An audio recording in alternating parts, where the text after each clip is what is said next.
आधी रात जब पूरा पार्क सुनसान होता है, तब झूला अपने आप हिलने लगता है। शहर के पुराने पार्क में यह बात वर्षों से मशहूर थी। दिन में बच्चों की हंसी से गूंजने वाला वही पार्क रात होते ही अजीब खामोशी ओढ़ लेता था। पार्क का चौकीदार रमेश कई बार देख चुका था कि ठीक 12 बजे के बाद एक कोने में लगा पुराना झूला धीरे धीरे हिलने लगता है, जबकि वहां कोई नहीं होता।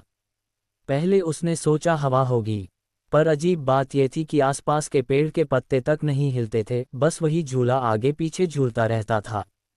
एक रात उसने हिम्मत करके सीसीटीवी कैमरा उस झूले की तरफ घुमा दिया। सुबह जब फुटेज देखा तो उसके पैरों तले जमीन खिसक गई। वीडियो में साफ दिख रहा था झूले पर कोई बैठा है। एक छोटा बच्चा, करीब 8 साल का, फटे पुराने कपड़े, झुका हुआ सिर, और वह धीरे धीरे झूल रहा था। रमेश ने तुरंत पुराने रिकॉर्ड खंगाले। उसे याद आया करीब 12 साल पहले इसी पार्क में एक बच्चा लापता हुआ था। उसका नाम सोनू था। वह अपने पिता के साथ झूला झूलने आया था और अचानक गायब हो गया। बहुत खोज हुई, पर उसका कोई पता नहीं चला। रमेश ने वह पुरानी फोटो निकाली और सीसीटीवी में दिख रहे बच्चे के चेहरे से मिलाए।